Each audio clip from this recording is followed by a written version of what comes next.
Aujourd'hui, les enfants, je vais vous poser la question suivante. Imaginons, j'arrive à la synagogue un matin et je vois que j'ai oublié mon talit à la maison, ou bien aussi mes téfilines.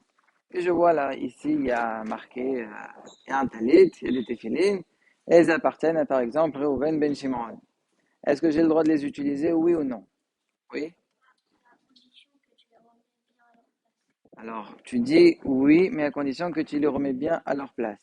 Alors, dans le fond, tu as raison, mais il y a beaucoup de détails qu'il faut, il faut retenir et de faire attention. Alors, on va expliquer un petit peu chaque détail à faire attention. Il y a trois conditions et rien qu'après, on pourra les utiliser. Déjà, d'où ça sort cette notion que tu dis, on peut les utiliser sans permission, qui te dit qu'il a envie, qui te dit, permet pas. En fait, ça commence dans une Gemara dans Masechet Psachim Daf Dalet. Là-bas, la Gemara, elle pose la question suivante. Imaginons quelqu'un, le 13 Nissan ou le 12 Nissan, il va partir en vacances, donc il veut gagner de l'argent et il veut louer sa maison à quelqu'un d'autre. Il veut louer sa maison à quelqu'un d'autre, il lui fait de l'argent sans faire d'effort. C'est ce qu'on appelle un maskir. Il prend sa maison et il dit qu'il veut la louer. Il y a un locataire qui vient qui dit, moi, ça m'intéresse. Il voit le contrat de location, il voit, voilà, c'est une maison qui est au deuxième étage, ascenseur, etc. Il voit plein de conditions. Et une des conditions, la maison, elle est déjà bdouqa. Il n'y aura pas besoin de faire bdiqat hames. Lui, il voit ça, le locataire, il saute. Il dit, ah super, je vais rentrer dans une maison, tout Pessah. J'ai pas besoin de faire le nettoyage, le ménage de Pessah. Très bien. Il lui donne la clé, etc. Arrive le soir de l'abdira, il rentre, il voit, il y a plein de hames partout dans la maison. Il va voir le loueur, il lui dit, tu as respecté toutes les conditions sauf celle-là. Et moi, c'est celle-là qui m'intéressait. Alors, je veux qu'on annule la location. Rends-moi mon argent, je te rends tes clés. Est-ce qu'il peut lui imposer ça ou pas? Il ne peut pas lui imposer. Pourquoi? Voilà, il n'a pas respecté les conditions. Bravo. Parce qu'un homme, il est content de faire une mission, même si ça lui coûte de l'argent. Donc là, même si on est dans une ville où on a l'habitude de payer un boder, on a l'habitude de payer quelqu'un qui vient nous faire l'abdira à notre place, même si ça va lui coûter, toi, au fond, tu es content. Ah, super, je vais avoir une mission. Ah, alors pourquoi il se plaint, hein? Pourquoi il se plaint alors? Hein?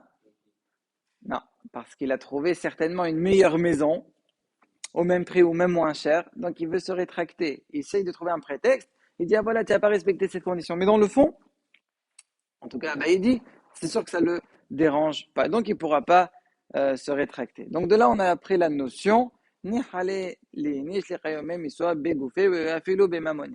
Un homme, il est content qu'on utilise ses biens pour faire des missions. Donc là aussi, lorsque je trouve un talit, mistama que le propriétaire, il sera d'accord.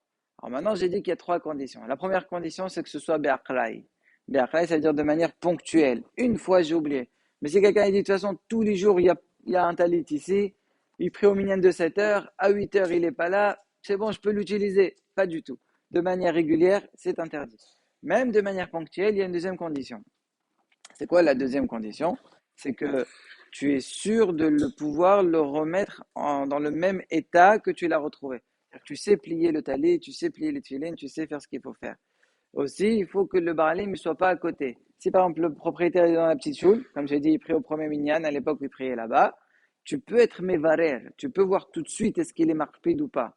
Tu peux éclaircir ce point. Comment en allant le voir? Tu lui dis, j'ai trouvé ton talit. Est-ce que tu m'autorises à les utiliser? S'il te dit oui, oui. S'il te dit non, non. Tout ce qu'on dit qu'il peut les utiliser sans sa permission, c'est lorsqu'il n'y a pas moyen d'être mévarer.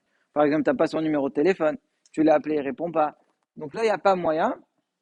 Alors là, si c'est Be'achrai, là tu pourras aussi, tu n'auras pas le droit de les amener chez toi. Tu dis, ah bon, ici c'est fini, ils ont prié, c'est fini le minyan de 8 heures, je vais aller dans une autre choule, je vais aller à la rue Petit, là-bas il y a un minyan à 9 heures, et j'ai pas de talit, je prends le talit, je le prends, je le ramène. Il n'y a pas tout ça. Tu l'utilises dans l'endroit où tu as trouvé, dans la pièce où tu as trouvé. À part si tu lui as demandé la permission. Mais tout ce que je demande là, ce que je parle, c'est lorsque c'est chez l'eau Midarat. Maintenant, on a dit qu'il faut le plier et le remettre dans le même état que tu as trouvé. Maintenant, si c'est Shabbat, vous rappelez qu'il y a une halakha que lorsqu'on plie Shabbat, selon certains posrim, dont le Bar Yosef, lorsqu'on plie le talit Shabbat, il faut le plier pas comme les plis que tu as l'habitude de faire pendant le hall. Donc là, si tu les trouves pendant Shabbat, tu vas le déplier. Comment tu vas le replier? Si c'est comme le premier, on a dit que c'est pas permis. Alors comment je fais? J'ai le droit d'utiliser ou pas? Oui? Ah, tu n'utilises pas? Non. Le Dalach Haïm, il dit tu peux utiliser, mais tu auras le droit tu devras plier pas comme les premiers plis. Le Magen Avraham lui dit, non, il dit, tu utilises et tu replies pas. Mais la halakha n'est pas comme lui. La halakha, elle est que tu pourras les utiliser, tu pourras les plier, mais pas keder kripolo harishon. Maintenant, nous, de toute façon, sur l'envergure qu'on a, le talit, on peut le plier keder kripolo harishon parce que c'est plus les mêmes kripolim qu'on avait avant. Mais en tous les cas, ceux qui font comme le Barba Yosef sur ce point, alors il faut qu'ils sachent qu'ils pourront l'utiliser tout en le pliant, mais d'une manière différente de ce qu'il a trouvé. C'est pas grave, mais uniquement le Shabbat.